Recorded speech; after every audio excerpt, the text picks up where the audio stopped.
everyone, I'm Dr. Ahmadai Shakur. Diddy's alleged mule, Brendan Paul, has been released from jail on a $2,500 bond. He has to appear in Miami-Dade criminal court on April the 24th. But there's some other things coming out about Diddy, so let's get into it.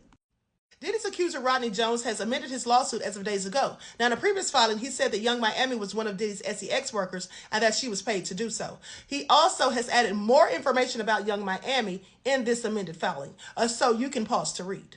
Remember some of the comments that Young Miami has made regarding Diddy and their relationship prior to all of this salacious information being exposed. I can't say it. You got to. It say take a shot. If you like go to showers, I do. It's fun.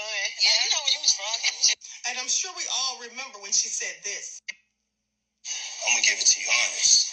I ain't trying to be lying, ducking, hiding, hurting nobody's feelings. None of that. I feel like you single when we go together. So how would you feel if I be telling people that I'm single because we go together?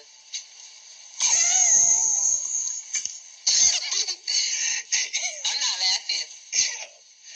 Hold on. It ain't no hold on. We go together now? Real bad.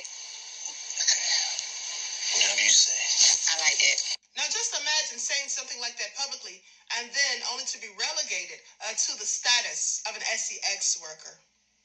But I digress. So now in the amended filing, he's now accusing Young Miami of having been someone who supplies Diddy with these illegal substances, specifically something called pink Coca-Cola, okay, if you catch my drift. Basically saying that Diddy loves this stuff and that one day Brendan Paul, the alleged mule, was supposed to bring some for him when they were going to Virginia, but he forgot.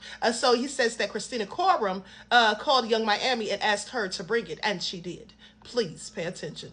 Now, if this allegation is true, then that would mean that Young Miami was not only an alleged SEX worker for Diddy, but also a mule, just like Brendan, because according to the filings, she brought it from Miami aboard the private jet at the request of Christina Coram.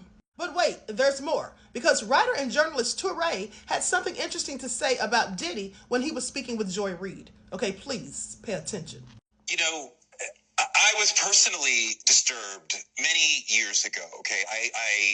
I know this man well enough to call him and say, hey, I need a favor. Yeah. And this might have been 10, 12 years ago that I called him and say, hey, I have a family member who I want you to hire them as an intern. Yeah. And I have never talked about this publicly. And he said yes.